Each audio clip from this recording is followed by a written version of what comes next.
Hello, Rob. How you doing? Long time Okay, no Joe, how are see. you? Very good. Very good. Tremendous, in fact. Tremendous. A lovely Tremendous. word. Tremendous. Tremendous. So, You busy? What have you been up to? You've been doing a little oh, bit of chubbing, haven't you? been doing loads of chubbing. Yeah, I chubbing. can't get enough of it. Chubbing. I've been a couple of times. It's It's been great, brilliant. isn't it? Yeah, Great. fantastic. Can't Loaf wait of to go bread. again this weekend as well. Right, yeah. Brilliant. Can't wait. Yeah, little Chucker river. fishing, isn't it, Rob? Yeah, it's proper fishing, hunting, creeping around. Hunting. And I'll tell you what, at the minute, obviously it ties in with today's guest. We're getting a chance to do things that maybe we wouldn't have time to do because we'd be fishing matches. Exactly. So we're getting a chance to do things that, like I say, we just wouldn't And, have it, time and to do. it's a bit of the chub thing is quite interesting because it's a bit like how you go lure fishing. You can nick a few hours. Chub's exactly the same. Yeah. 2 hours is ample. 2 hours chub fishing, you've probably fished what, 5 or 6 swims? Yeah, you ain't caught a few fish, so it's Caught a really few good. fish, and listen, you know when you hook one, don't they pull back? It's amazing. I love it. I just Yeah. love it. I can't honestly. I'm so addicted to it at the minute. Yeah, brilliant fishing. Right, before we carry on, Yeah. let's just give both a plug to your YouTube channel, my YouTube channel. Yours is Rob Walton Fishing. Yeah, and yours is Match Fishing. Match Fishing Films. Yeah. I always find it easier just to search for your name. Yeah. Joe Carvis. CARASS. 1 R 2 S's. I always say that as well. So obviously you're putting 2 videos on a week. Yeah. I'm trying to put 2 videos on a week. I think it's quite nice, and obviously at the minute where maybe we're not getting out fishing all the time, or we can't go out the house as much as we'd like. YouTube is our friend a little bit at the minute. Absolutely. So I'm watching loads of videos. Oh, hello. Here we go. Here's the main man. Got the big cheese on, haven't we? Big cheese. Jamie Cook. Jamie Cook, how are you? All right. Just to make you aware, we are recording. We're recording straight away. Brilliant. How you doing? Not too bad. Is it normal to be invited back on? No, you've got to be very, very special. Very special. Where are you? In the bed? Next to you, Rob? Is that your check? Oh. You won't be able to fit his head on the screen. We'll move it that way, shall we? So we've got a blank behind me. How are you two? How are the families? Fantastic. Yeah, great. Thank you. Great. Yeah. And yours? Yeah, good. Not too bad. Thanks. My little boy started school, so that brings with it all the trials and tribulations. But no, he's loving it. Thank you. How's school working for you then, Jamie? Are the schools really strict or? Tell you what, homework's a nightmare, Rob. I'm really struggling with it. No, it's they've been really good actually. It's they've got kind of stagger drop off and bits and pieces like that. He's reception, so the sort of the first 3 years and then the subsequent years are all separated. So they've kind of almost set it up into 3 or 2 very small schools, if you like, rather than one bigger one. And touch wood, it's all been okay so far. We've got an issue. I think it's an issue, but our school, which are literally 200 yards from our house, so I just walk the lads to school in the morning, and the school gate, no one's allowed into the grounds. So instead of everyone walking to the classroom in a nice orderly style and maybe a group of 8 or 10 parents outside the classroom, there's now 200 parents at one time, all crowding around the school gates. It seems ridiculous to me, but obviously they've got some sort of system in place. And we all have to obviously wear masks when we get close to the school gate, but it just seems a little bit of a ridiculous situation. I thought there'd be some sort of staggering. We've got that, Rob. We've got stagger drop off. So each year has a kind of 15-minute stagger. And then the same when you're picking up. And then they kind of, if you imagine the school gates, there are sort of 3 classes in each year. One's to the right, one's to the left, one's on the other side of the road. So you're only ever with your sort of class group. But it can get a little bit, if you're early or late, it gets a little bit cramped. But they've got one-way systems on the road around the area as well. I think they've done quite a good job. Yeah, I mean, they've done brilliantly. It's better than my local co-op, put it that way. Yeah. I mean, to be fair, this second, I don't like using the term lockdown because I'm not too sure whether it is. I just think it's some stricter measures put in place. So this second, let's say lockdown, just doesn't seem like it's been taken as seriously as the first, let's say. It doesn't. Yeah, it does. There are aspects of it that don't feel like you're in lockdown. But I think I'm sure we'll come on to it, but they've sort of made decisions that they want to keep. I think they've learned from the first one certain aspects, and they've been quite clear they don't want this to be a full lockdown. Their priority is keeping schools and education open, which I understand. I've got friends who work in some big corporates who have had to evolve in certain ways and what they do. So yeah, I think it's different from that first lockdown. I think they're calling it, they want to avoid using the term as well, but I guess I've been calling it sort of lockdown 2. Hopefully lockdown 2 will be the last lockdown. We won't end up with like a sort of Rocky scenario where we're up to 7 or 8 or something like that. Yeah. There's a chance, isn't there? But let's hope not. Joe's got something interesting. Before we just talk about the fishing side, is there going to be more? Is there going to be more? Because they're on about with this Christmas thing, aren't they? That one for every day they need to add 5 days on or whatever. That just seems like lunacy to me. I think there's loads of speculation at the moment, Joe. And it's funny, isn't it? Everyone's become an expert at the moment, and everyone's got an opinion, which is great. But I've had things sent round yesterday saying Christmas is on, it'll be bubbles of 4 families or 3 families, or it's 5 days for every day or whatever else. They're still working through it. If it's anything like the experience I've had with working in the Cabinet Office, they've got so much data, it changes so quickly. I mean, you look at the tiered system, they had that in place for 2 weeks and then went to full lockdown. Yeah. They couldn't actually assess whether the tiered system had started to work in that 2 weeks, but they knew they had to do something. Yeah. I think the sense we're getting, and it's speculation at this point, is probably you'll end up with a slightly more, a deeper tiered system. So potentially we're looking at 4 tiers as we come out. And I don't know the detail of what's going in, but I saw something from that because I'm part of this CEO group that's got the CEOs of all of the sports. You get quite a lot of information come through, lots of stuff that's never published and no one ever sees. But there was a private briefing that he did with some of the big sports, the ones that got the bailout. Yes, not bailout, not allowed to call it that. I don't know how soon this will go out, so I apologise on dates. But where are we? What's the date today? So, going out 20th, is it today? Yeah, it's on the 19th. There was the government announcement around £300 million for spectator sports. And I saw the briefing that you see him on TV, Jonathan Van Tam. I'm not sure, he's not chief scientific officer, but he's the one who's often alongside Boris and Chris Whitty. And he talked about the evidence that was required and what they were going to put into different tiers and their consideration. It was kind of a private briefing, but someone had taken notes on it and shared it.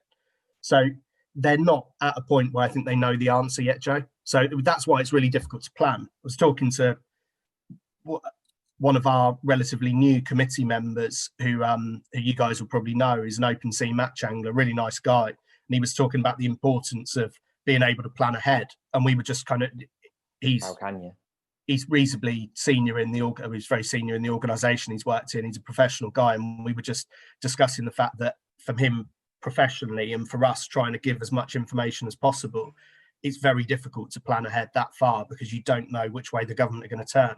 And they're waiting on data that's right up to the last minute. So we'll see where we go. We're planning for, much like when we spoke previously, we're sort of planning for the next stage already.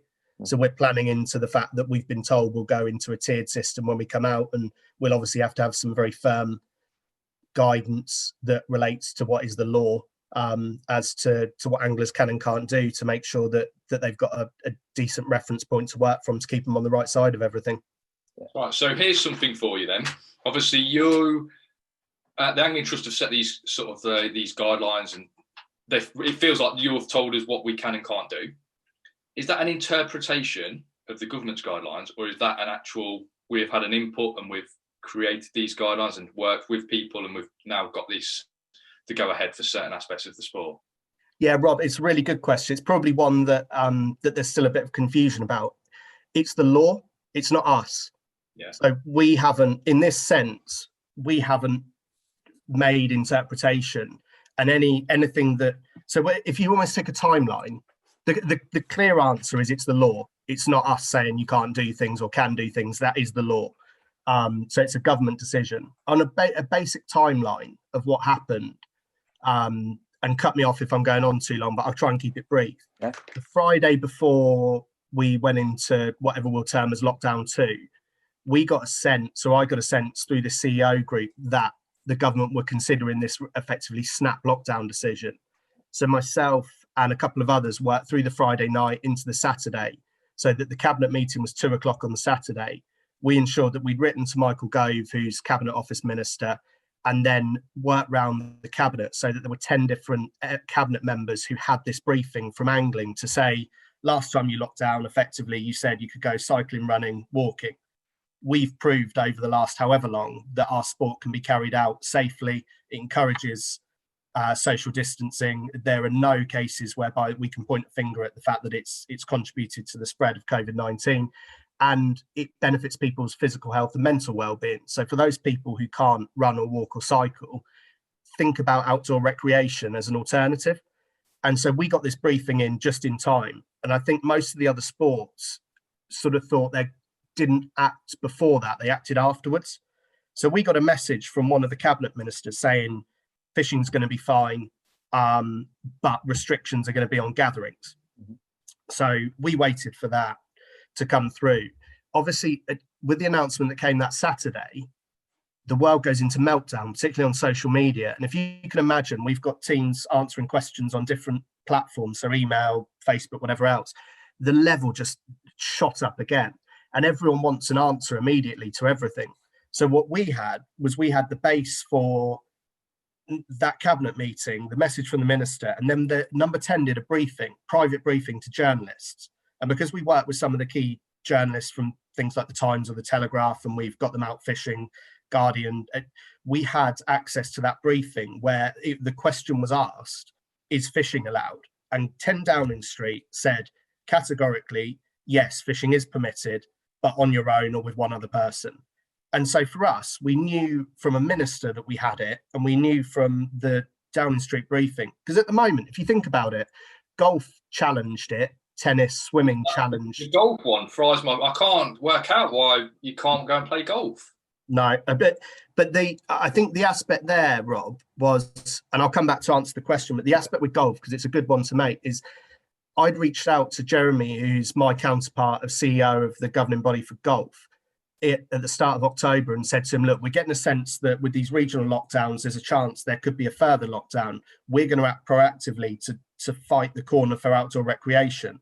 And we're happy to stand shoulder to shoulder with you to do so, because there are a lot of similarities. That there are good reasons why people should be out, not least because if all those people are out fishing or playing golf, they're not in parks or at the seaside or where everyone else is. So it spreads the load. And he came back to me and kind of said, we don't sense a challenge at this time, but if we do, we'll put our full force behind it. So that was fine. They were too slow. Yeah, and by the time they challenged, I think what had happened is the cabinet had made their decision on the Saturday. Everyone else then reacted on the Monday when they went back into the 9 to 5. And the big sports like the tennis and the golf and swimming are really strong, actually, from a lobbying perspective. I've been quite impressed with them. But they asked for an exemption. And the government said, we're not going to give any exemptions. That's clear. So the fact that we were ahead of it meant we didn't need an exemption because we'd already got our position into place beforehand. So then what happened was Monday, the 2nd of November, all of the CEOs for all of the sports and all of the chairmen for all of the sports got summoned to a call with the government. So that's DCMS, Digital Culture, Media and Sport, UK Sport, who look after elite participation, and Sport England. And we went on to this call. So there's 108 people on a Zoom call, or Teams, I think it was. And we heard from the government, we heard from UK Sport, and we heard from Sport England. And they said to us categorically, and this is the bit that comes to competition, so it's probably useful to have this clarity. They said to us all on the call, unless it's elite, and this is our definition of elite, which is you're working toward either your professional footballer, rugby player, whatever else, and there's a definition for it, or you're on the talent pathway around an Olympic or Commonwealth sport, then participation in any competitive or grassroots sport, whatever it is prohibited. And they cited this section of the law. There's 2 sections, and it's section 7(2)(b) and then section 9. They said these are going to be in, and they're tightening up the rule around what a gathering is. So this is what we're telling you from a government perspective. This is our rule. This is our interpretation of it. We don't want it challenged. We don't want people trying to find loopholes. We want you as the governing bodies to cascade that or disseminate it through your individual sports. And so we looked at it. And our duty, in my view, and it's just my personal view, is we've always got to be on the side of the angler. Whatever discipline they're in, whatever we do, we've got to fight the corner for the angler. We waited for the legislation then to come out, or the statutory instrument as it's called. So that document that lots of people have seen and cite all of the clauses on. And I can't believe that many people, including myself, have ever sat and read a statutory instrument, and it's pretty heavy going. So that came out, and we've got some very skilled people working with us. And so I posed a series of questions with my team over, can we do this? Can we do this? Can we do this? Based on the law, and the law as it was written, plus what we'd heard from the government. And on different areas, I got different answers. And when we raised the point around, can we run competitions or matches, I got a response that there are no legal grounds under which we can challenge this. You've got a clear direction from the government department who manage it, telling you that's what they interpret it as. They've told you that's the law is going to be written, and the way it's written and the evolution of the way they wrote it, because I think they've learnt stuff from the first time round to the second time round. So the tightening up of, I think it's clause 7(2)(b), makes it, from a government perspective, illegal for two people to go and participate with one another in the same organised activity. And so you get that. Sorry, Rob, do you want to come in? No, I just want to sort of clarify. So is it it's not a virtual thing, you virtual sort of, because I'm looking at how matches are run. There's a lot of virtual draws now. There's even some matches, I've seen some law matches happening that are virtually being coordinated virtually. You don't have to do anything. You literally go out. But in theory, that's a competition. Is it the gathering side of it? Is it the competitive gathering that's a problem? Or is it just competitions in general? Rob, let me take you back a step, and it will probably help me answer that for you to take you through it. So when we spoke last time, must have been the week that we came out of lockdown. So we were allowed to fish, but we weren't allowed competitions. That's about where we were, wasn't it? Yeah. So what happened that I think I talked to you about the process we were going through, and I couldn't say too much, but we already had the basis of what we were going to argue in place. But I guess it's the same in anything, and particularly in fishing, in the type of fishing I do, or you guys do, or Joe, you're getting into at the moment by the look of that. Yeah. Timing's everything with this. And whether you're sitting and fishing a peg and you've got to work out what time, when you switch and do whatever, or when you go and target those chub on the river, Joe, timing is key.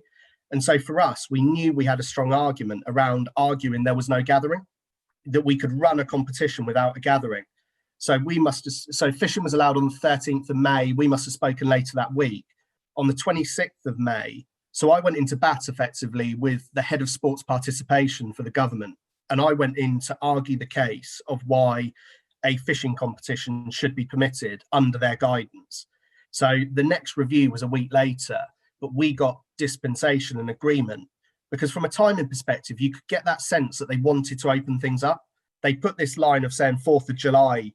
And I was just kind of saying it's ludicrous, because if we run it this way and everyone follows the guidance, and look, I've got this collection of fishery owners, competition organisers and competition anglers have all fed into this. We know we can run safely. We've already proved it from that first 2 weeks, a week and a half of fishing being back, that it's a safe outdoor individual recreational activity. So we are advising you as the government, this is how we'll deliver it.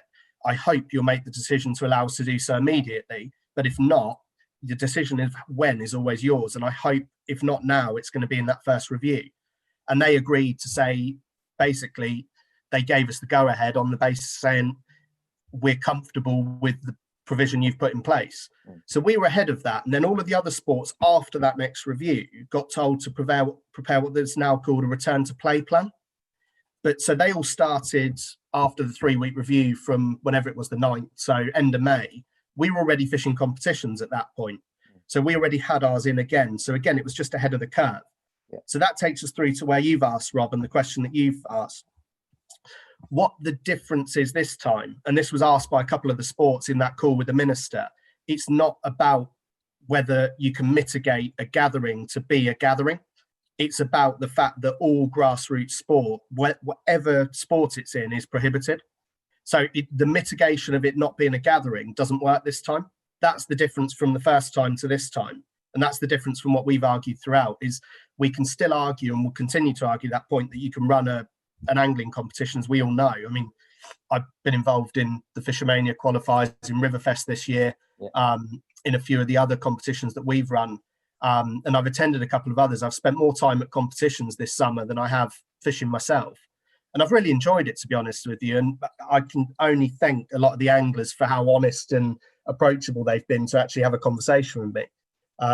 But yeah, we know there is no discussion about, or no relevant, useful discussion about how safely competitions can run, because we all know that. We've proved it. And people who are kind of aiming it at me personally, they're kind of shooting the messenger, and the sort of personal attacks on me. You're the minority of match anglers. Obviously, you're public enemy number one. you're the one shooting all the match anglers down. You've chucked them under the bus, but obviously, you see it differently to that. Rob, honestly, we haven't spent that much time speaking, but I hope that anyone who has had the chance to work with me knows that I didn't come into this job to try and make myself famous. Certainly didn't come in to try and make myself rich. And I didn't come into it to try and build a profile. I genuinely believe that I don't know if there's anyone who's fought harder, more directly with the impact to get match angling back safely than I have. No one else is representing at that level. Going in to argue with the government's head of sports participation that you should be the first sport allowed back to competitive angling, I couldn't have done any more than I did. And if there was any legal grounds that we could have argued, because our representations that we sent were for all forms of angling to stay permitted. It wasn't saying give that and we'll take away that. There seemed to be this view that in some, and I know it's a minority, and it's been really nice that it's a minority as well, because we've had so many positive. Sorry, Rob. It's a tiny minority now. I think earlier on in the year, it was a very vocal, and it was slightly bigger than a minority. But it was a minority, but it was still a big minority. Now it is literally a handful of maybe. Really just prove it as well, though, Rob, because look at how many new anglers there are this year. There's so many people fishing as a result of the work. It's just brilliant. No, I think looking at the bigger picture, the trade, angling trade, and angling in general, was struggling. Let's get right. It was struggling. And this year, everyone you speak to has had a fantastic year. Hopefully it carries on next year. Hopefully we keep some of these new anglers that have joined, because that was really the only activity they could do earlier on in the year. So as far as helping angling, obviously the Angling Trust, from what you're saying, has had a massive impact. Helping angling in general. Match angling for me, I know you're saying that we can do it safely, and I'm sure when Angling Trust run a match and the big fisheries, and quite a lot of fisheries, to be honest, they get it. Yeah, it's all been good, hasn't it? It's been good. It's been good.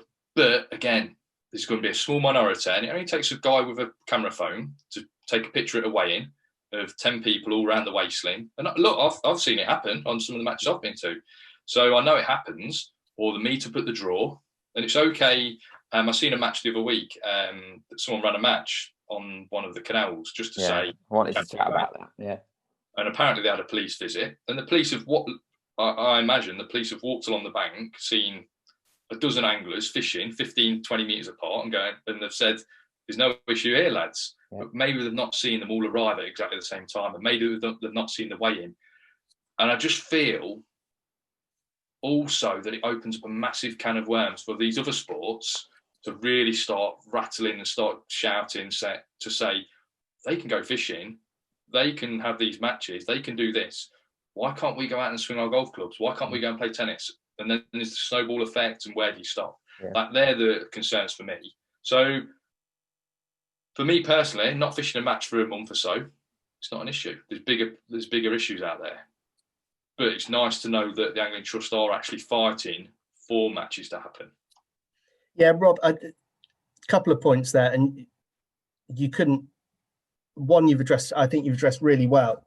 I mean, I can set the record straight and help you if you want with the example I think you're talking about with the police visiting. Yeah, talk to me about that, because that was quite a. I wrote it down here. Look, Handcat AS. Yeah, go on. But I can help with that in respect of because we've got the voluntary bailiff service. So you've got regional enforcement managers. So there are 45 different police forces across the country that we work with on an enforcement basis. So part of the problem with enforcement is the Environment Agency haven't got that much money. and they've got to spread themselves quite thin. So what we've got set up is this voluntary bailiff service. So you've got 500 volunteers who are connected with clubs across the country, and they're kind of the eyes and ears. They're volunteer anglers. They do that almost 30,000 hours worth of volunteer and community service. It's phenomenal that we deliver it.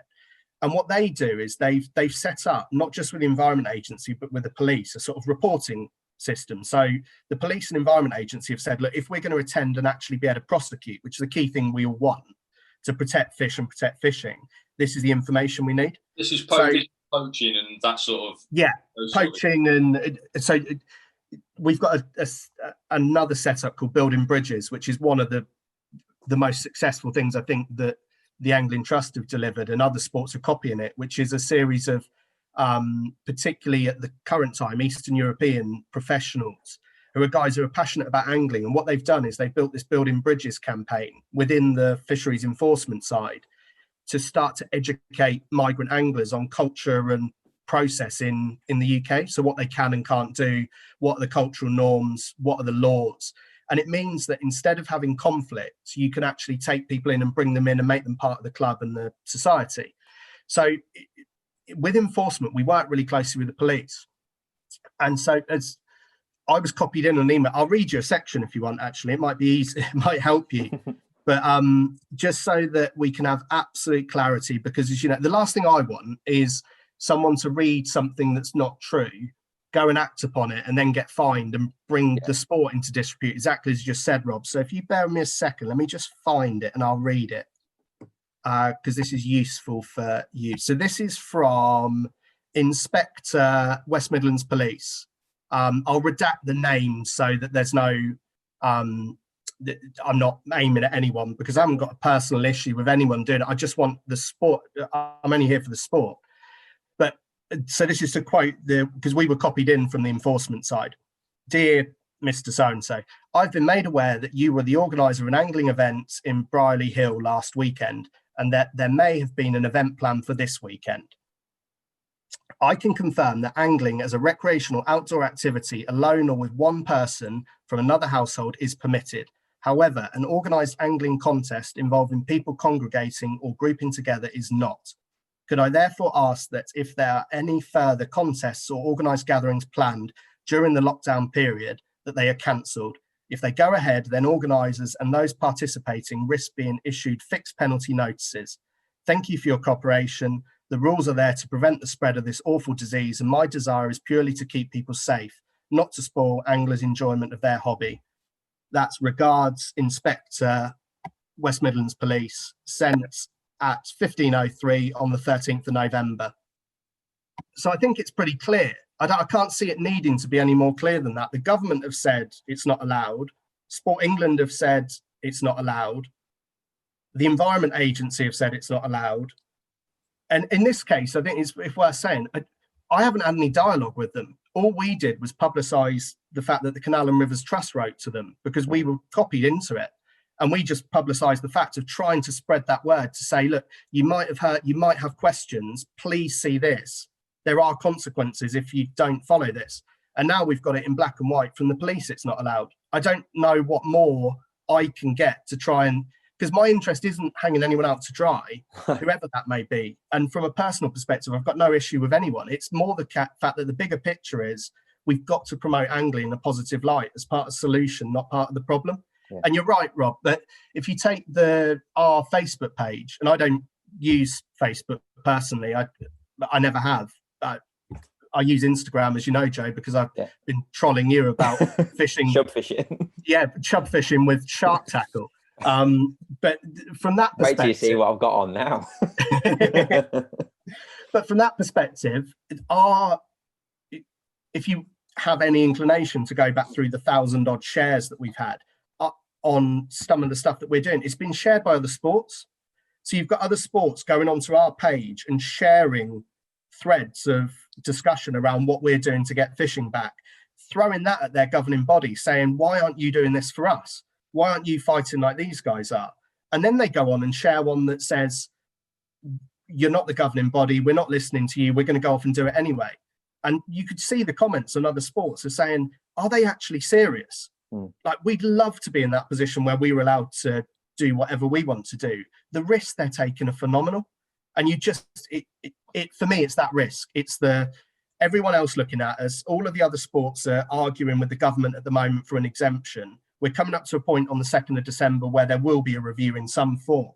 All of us want it to go the right way, which is that outdoor recreation is permitted. Things like golf, where there's clearly big golf courses where you can socially distance on them and you can run things successfully, should be in the same position as other outdoor recreation like fishing, in my view. There's no logical reason why they're different, and I really feel for those who play golf. But what we don't want it to do is go the opposite way, where actually the government say, well, instead of loosening that in whatever their tier 4 might become, we're going to tighten it further. And here's some examples of the fact that anglers are flouting the rules, because it genuinely could, it's that sensitive. Yeah. And so I think there's just an aspect that, firstly, for me, it's don't shoot the messenger. I'm more than happy, as you guys have seen, to have dialogue with anyone. And after the first one we did, there were a couple of really credible local anglers who came on board, who kind of wrote to me afterwards. So really appreciate you doing it, and sort of said, I saw you on the podcast with Joe and Rob. I think we should be allowed to match fish, and if there's a way that I can make a difference, how can I help? That's good though, isn't it? That's good. It was perfect. And what was really good, there's a couple of, I'm not going to name them because they probably wouldn't want to be named. But what was really good there is it gave me a real barometer, because I had the stuff from like Aaron at Lindholm and Steve, and we ended up with about 15 top match anglers sort of feeding into this document. It was going around a group of them looking at it. But then we were able to test it on a few of the guys who sort of fished open matches or club matches, who's clearly had a bit of a view on why it should be allowed, and they could help us with the how.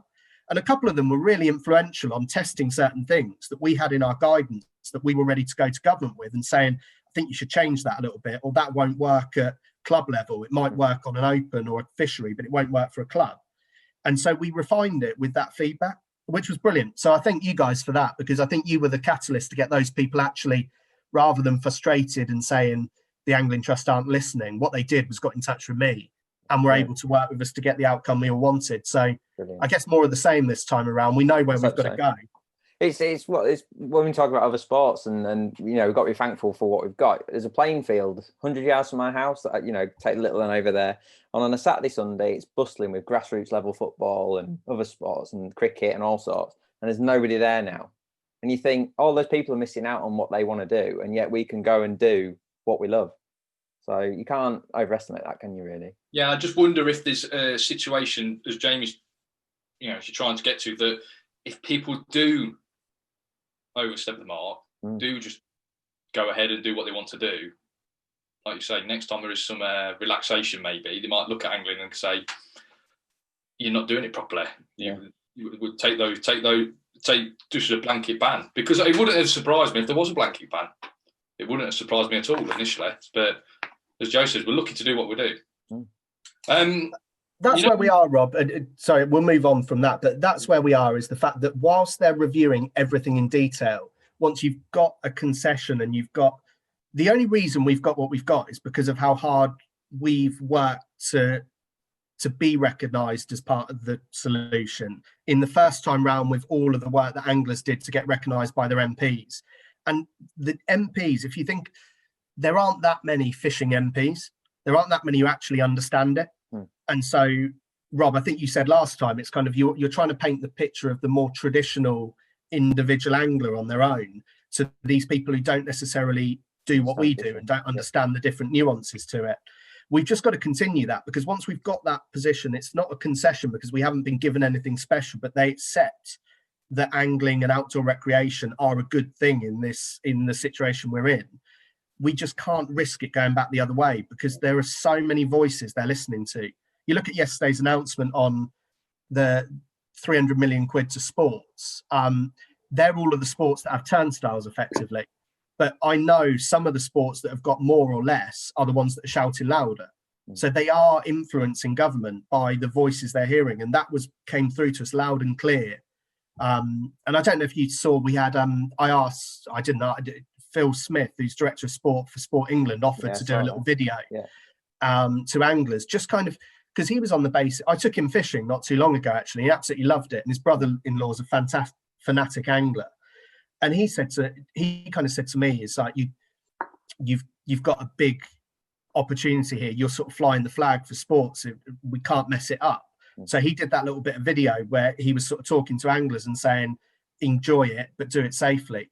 And that's the guy who's in charge of governing bodies for every sport across the country. I mean, we can't get much more senior than that to talk to anglers. So I really appreciate the fact that, and it shouldn't come across as, I should have said this from the start, I really appreciate the positivity in the results we've had from all anglers of every denomination. But seeing some of the top guys in your community, in the match community, going out and doing different things and fishing in different ways and enjoying it and posting really positively on social media around what they're doing and how much they're enjoying stuff. And Joe, you're not the only one I've picked on, but you take different individuals who are doing different things and trying different parts of the sport. I think it's brilliant. It really promotes our sport positively, and long may it continue. And it's a big thank you to all of those anglers who understand that I can't fight any harder for this part of the sport. And to be honest, why wouldn't I? I've got 20% of my members, might be 20.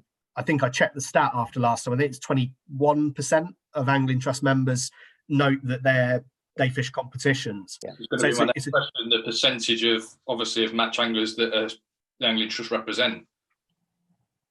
Yeah, but it's, for me, I've really enjoyed going to the competitions as well. I've been involved in Fishermania, Riverfest, the Canal Pairs. I've really enjoyed the different diversity of it, seeing a different side to the sport, sitting behind a couple of those guys at, Rob, you touched on it earlier. I'm speaking to him this afternoon, but sitting behind Lee Kerry, watching him at the Riverfest final. Oh, that bored you, didn't it? Did you get distracted by his ears? Sorry? Did you get distracted by his ears? Did you see round his ears? They're like this, aren't they? His ears, it's like watching Dumbo. And I could see just fine what he was doing. It was pretty impressive. But no, watching him, because my first passion's trying to float on the river for roach. And watching off two pegs, Sean Ashby and Lee Kerry go head to head with a shoaler roach was pretty impressive watching. Yeah. And then Alex up on peg 3 hooked a barbel, so I legged it up there to go and watch that. But no, it's been brilliant, and chatting to some of those guys there, and sort of, I've really enjoyed learning a bit more about that side of the sport, in the same way that I've really enjoyed learning a bit more about a couple of the disciplines I knew less about, like understanding the fly fishing side of our sport that I'd never really done that much of. Learn a little bit, understand the issues they face, and that side of the sport's got the same diversity in it. Like, there are guys who only fish upstream dry fly on a chalk stream wading upstream, and there are guys who go out and fish on a reservoir and catch their 8 fish bag limit. You would actually, they don't necessarily cross over, even though they're both fishing in the same style. They don't associate with one another in the same way that maybe match anglers and specialist anglers don't necessarily see the synergies. We're a really broad church. Even with match fishing, you've got guys who only go on canals and rivers, or even canals on their own, and will never step foot on a commercial fishery. Totally different guys. Oh, Joe, it's Riverfest final. Fishermania final. I got chatting to a couple of, because everyone had a runner, and got chatting to a couple of the runners from a social distance, obviously, particularly it was on Sky Sports. And I was trying to get some feedback on what's been good with Fishermania, what could we change, what could we evolve, because it's been that kind of FA Cup of fishing for a long time, and now that model's been proved, and Rob, you've benefited by the check you're waving around over your shoulder. There are other players in the market who have come in, which can only be a good thing. The Angling Trust don't need a monopoly on big, high prize matches. Actually, by us driving forward and working with Matchroom, hopefully it proves a model that more people can do it. Because actually, the more big competitions there are, whether we organise them or anyone else does, provided we don't all end up clashing with one another, and that's kind of what I want to speak to a number of the organisers about, is planning out a proper calendar so anglers can start to pick and choose so we don't trip each other up. It's a good thing for the sport. But the number of people who were saying to me there, I don't fish carp venues, I only fish F1 venues, or you've got too many F1 venues and not carp venues. Then you walk to the next peg and they say, well, you need more F1 venues and not as many carp venues. It's, even in that environment, there's that real difference between the two. So, I can see why it's difficult to please everyone all the time. And I've held my hands up from the start. I think there are probably things in history where the organisation could and should have done more for competition anglers. And I hope I'm starting to make a change in that respect. And I'll continue to try and make that change and work across. I'm hoping to put together this advisory group, I think I mentioned, over the next couple of weeks of a few of the top guys involved in matches and organising them across different areas of the sport. So I'm fishing them. So one of you might get a call. You never know. Joe's too busy chubbing. I'm too busy chubbing, yeah. I'm too busy with a big piece of flake on. Here's the next thing, Jamie. This meeting up with one other person. How far can you travel in theory? Because obviously this is a really grey area. I was meant to be meeting up with Lee, but obviously Lee lives up north. We've got to do some filming. So you could say it's work. You know, you can put it as a work tag. Obviously Lee's a professional angler. I suppose I'm a professional angler. It's our work. But I still called it off last week because I felt uneasy about travelling for sort of 45 minutes to meet halfway with Lee. And I just don't know where this travel restriction lies and how far you can travel and what you can do. What's your interpretation of that? Is it you can go fishing 5 minutes from your house, or is it a bit further, or use common sense, or how does that work? It's a really good question, Rob. And I think you and Lee and many others, Joe probably the same, have got that challenge of we've all got to be whiter than white at the moment from a perspective where I'm not filming at all at the moment. I can't, my work have just said, look, we need to keep travel to a minimum. Seem to be doing the right thing. Fair enough. Your work have been really responsible, actually, Joe. I was speaking to Matt Woods as we were sort of going through, and he was feeding back sort of what was going on there. So I think they've been really responsible. The answer to your question, Rob, as directly as I can give it, is that when we went through, the government have given guidance around travel. Sport England have said to us and to all of the other national governing bodies, they want us to support the government's recommendation. And that is to, if you have to travel for your outdoor recreation, you should travel as little as is practically possible to do so. So what that means from our perspective is there has to be a degree of common sense involved in it. We can't police it. The Angling Trust aren't trying to police it. It's not our role to police it. The police have powers in place to make a distinction in their own mind. But in terms of travel, where we are is that we should follow the government guidance on travel. And so that means, in my view, and the interpretation we've taken on it, and this, so it's clear, this is my interpretation, is that if you are a sea angler and you live in the Midlands, then, and you only sea fish, then you should limit yourself to your closest available shore mark or beach mark or wherever you fish, because it's the closest practical available place for you to be able to do what you do. From a course or a game perspective, I think we should, wherever possible, be trying to fish locally. And I don't think we should be flouting the travel rules to be making excuses to travel further. I think items like you've touched on, with there being a work necessity, people are traveling for work still. I had to travel for work for the first time yesterday, and I did travel for work because I had a meeting that I couldn't have had, and what we had to do, we couldn't do remotely. And that's the definition the government have given. If you can't do your job remotely, then it's justified to travel. But I think it's a really difficult one, because we've been asked does it mean I can travel 5 miles, 20 miles, 25 miles, 30 miles? And we can't put an artificial barrier on that where the government haven't. So what we can't legitimately, and Sport England are clear on this as well as we are, we can't legitimately say you can't do this and you can do this, because all you'd end up doing is putting something that's you can't police and is easily undermined. So what we've given to anglers or made available on our website there are 5 different downloads that basically you can download them. It says what you can and can't do as an individual, as a fishery owner, for maintenance, around boats and things like that. So what we've advised is anglers download them, and then if they are challenged, they share that with the police, because we've shared it with all of the police forces we work with. They're recognised by Sport England, they're recognised by the Environment Agency, both appointing people to our guidance.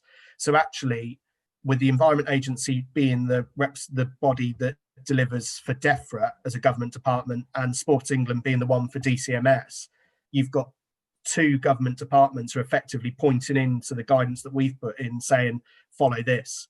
So, Rob, it's a roundabout way of saying I can't tell anglers how far they can and can't travel. I would just ask them to read that guidance, act in the spirit of it, and err on the side of caution, if anything, but use that as a barometer to maybe try a couple of things differently. Our Get Fishing team have been doing these little videos of fishing close to home, and they've surprised themselves actually what they've caught. Joe, probably not dissimilar to you, and fishing little areas that they wouldn't have otherwise fished. The fish will still be there in the syndicate, however far away. The 2 or 3 tickets I've got, there's nothing within an hour. For me at the moment, in my view, I'm not intending to travel to those places to fish. That's partly because of the role that I've got, partly because I've got a responsibility to set an example, and partly just because I think that's probably in the spirit of what the government are trying to do. But that's my individual decision. That's not me saying that's the rule. Yeah, of course. I think if you set off in your car and if a policeman pulled you over and said where you're going, if you felt that you could justify it, then almost crack on. But I think deep down you've got to ask yourself the question really deep down whether you could justify it before you set off. So if you've got 20 commercial fisheries within 10 minutes of yourself, there's no need to travel for an hour unless maybe it's for a work issue or something else, or if you've got a fishery that you work on that's an hour away. So I think you've got to actually ask yourself the question, because it is common sense to me. It's on every individual to make that decision, I think. Rob, and where that comes back to, and you're absolutely, I couldn't agree more, is that whenever Boris Johnson stands up, and bear in mind we've got wherever your politics lie, we've got a Conservative government, and traditionally, and you can see it from some of the more vocal backbenchers that the Prime Minister's got at the moment, they don't like to restrict people. It's not in their nature to want to put restrictions on people living their lives. And so Boris Johnson's been quite clear about people having to make their own responsible decisions. And I think you put it across perfectly. If you can genuinely sit there, look at yourself in the mirror and justify the journey that you're making to go fishing, then that's your justification and barometer. If you're challenged and the police see it differently and see that it's not appropriate, then they've got powers to act accordingly. But the government had a choice to make it law, as they did in Wales, for example, around travel, or put it in the hands of the population to ask them to do the right thing. The English government have done the latter. The Welsh government did the former and made it law around not travelling outside of your local authority. So there are distinct differences in what is and isn't, and it means it's not black and white. It's not something that you're going to find anyone from the Angling Trust trying to police, that's for certain. And again, we're that messenger that, because we've got that route into government, and I can't publish evidence when someone says, show me what's been said of a conversation of 108 chairmen and CEOs of sports governing bodies with the minister. The whole point there is that we're tasked, and I think as Phil Smith said in his video, it's our job as the recognised national governing body to disseminate that information through the sport. So we've had a couple of challenges that have been quite interesting from fairly bizarre places who have come back and said, this is an interpretation, the Angling Trust are wrong. That's been shared with us. I've gone back, and in both cases, one's a local authority, one was another authority. I've provided with the evidence that supports our guidance, and both of them have changed their position because they've seen that actually we are dealing at the highest level, at a level that they weren't reaching in the guidance in the interpretation they were making. But it's a tough one, because how do you convince everyone that what we're saying is legitimate? You just do it by your actions. There's no point in people posting up whatever they're posting and challenging it. You've just got to actually show that leadership and show that we're right, and you'll build that credibility over time. And you can't ask people to immediately switch on and say, look, I haven't necessarily seen the value in what you do before we've gone into this position. and that hasn't immediately changed. You just build credibility over time, and I hope that's what we're doing through this. We're certainly doing it with government and with the stakeholders we're working with, and I hope we're starting to do that with anglers of different disciplines around the fact we are out. The only thing we have to do is promote fishing, protect fish and fishing, and promote fishing. So that's the same across any branch of our sport. Brilliant. Fantastic. Brilliant, Jamie. I think that's brilliant. Have you got enough points, Jamie? Do you feel you've got your points across? Anything you want to add? No, I mean, you guys invited me on. I'm honoured to be invited back, to be honest with you. But no, for me, what proved coming on with you guys last time was that I read back through some of the comments actually on your YouTube channel. It's really nice to see actually, because I guess when you're doing what I'm doing and you're not a great user of social media, my barometer was through sort of people I meet, and where I'm not going out meeting as many anglers, you don't get, we get all these nice positive messages. But what I would say is that we've got to actually just show that responsibility. And what I said it last time as well, and I've really cracked down on it and will continue to do so. My staff and the volunteers that work alongside us do not deserve to be abused on social media or in person. Now, a lot of these people, as you well know, if you meet them in person, would never say the words they do post on social media. And actually, people just need to think about that, because we are only in it to try and promote the sport. We're actually all on the same side here. So whether you agree with us or disagree with us, don't come on throwing mud. Don't come on attacking my staff or making accusations around us, because I'm just not going to put up with it. It's just not acceptable in my mind. And we've got to see ourselves as, can you imagine if you're another sport looking in on that at the moment and you see this sort of infighting and the way that people are talking to each other? I've written to all of our ambassadors and said, we have got a responsibility as a sport to paint ourselves in the most positive light. So the last thing I want to see is one of our ambassadors pictured hugging someone else having caught a fish, because it undermines all of the good stuff that we're doing. And that's why I really thank you guys for inviting me on, but also for, and that sort of circle that you move in, for the way that match anglers have been so positive by and large around, actually, we're back out fishing, we can stay fishing, and this gives me a chance to do some stuff that I haven't done for years. And you know what, I'm really enjoying it. Try some new stuff. And the commitment I'll make to the people watching or listening is I'll get us back. In the first sense, I fought as hard as I could at the right time to get us back. You just have to trust the fact that I'm going to do the same thing again. And it's in my interest, as well as every competition angler's interest, to do that successfully and for us to make it stick. The worst thing is we undermine it, we lose the credibility, and we set ourselves 3 steps back, and it's a long road back if we shoot ourselves in the foot. Yeah. But that's the last bit, right? It's just a thank you to you both. You've got to ignore the trolls, Jamie. We can do the best video in the world, the nicest video take ages, and you'll still get people hate it. So don't worry about it. No, and I don't, Joe. But it's a fraction, because I remember when fishing was allowed this time round, and I went and I got it through. I was at work and I was like, oh, here we go. Let's have a look at the comments. And it was like 50 great ones before I got to a bad one. I was like, brilliant. That's exactly what you want to see. So the unfortunate side is, Jamie, that you maybe can't do what Joe and I do, is that when you do get a negative comment, ban, block, delete. People obviously, if there's an opinion there, opinions are great. And negative comments are great if they offer some construction to them as well. Yeah, exactly. Something constructive. But if it's just a rant, they get the block. They get the block.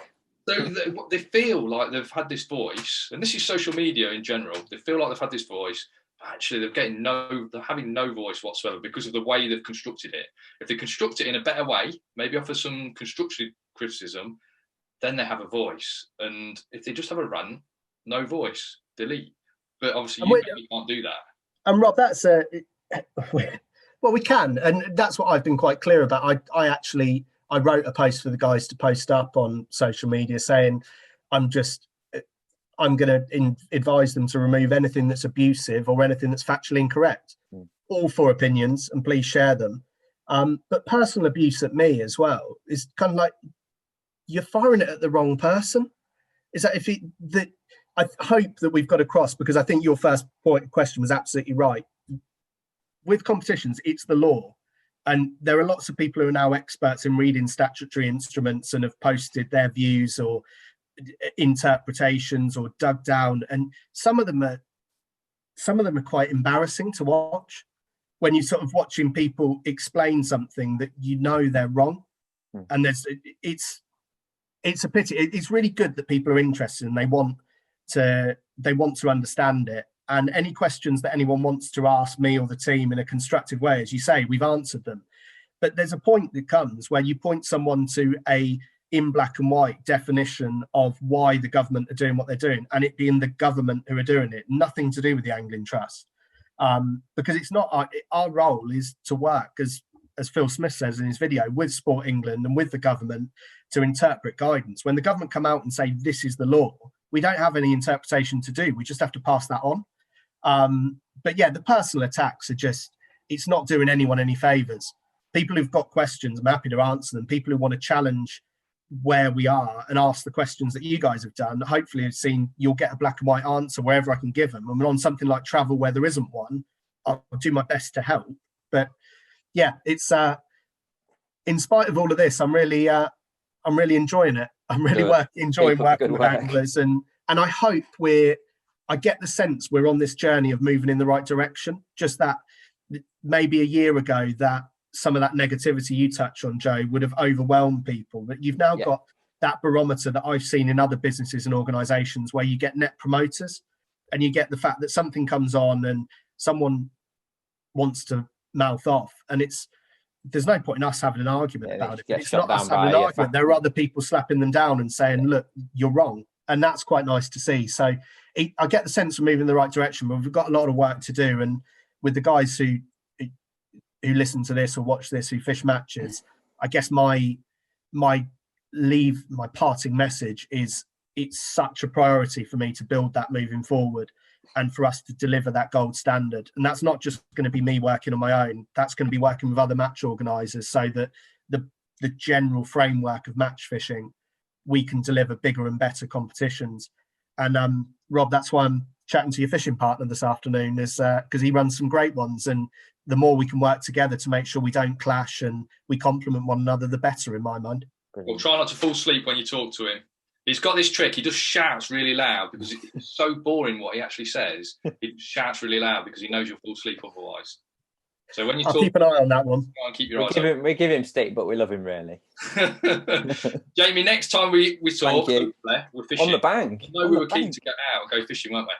Yeah, I'm holding you to that. I've got one of our our board are all volunteers, and one of the volunteers on the board is a really keen club matchman. Fishes, I think he reckoned he'd organised 68 matches since lockdown. So yeah, I'll bring him out, and we might. He chatted to me on the Commercial National. He came and had a chat with me. Oh, did he? Good. Yeah. Well, I'll bring him along, and then we might have to. I'm not sure. Me and him versus you two would be a fair match. So you might have to do a virtual draw of who gets to babysit who. Depends what. Best form, me and Joe. I don't think at the minute. I'm in great form. I had 9 chub the other day. No, cheers, guys. Thanks very much for inviting me on, and I'm glad all's well with you and families and things. And anything I can do to help, you know where I am. Keep up the good work, Jamie. Yeah, cheers. Thanks, Joe. Cheers, Rob. Thank you.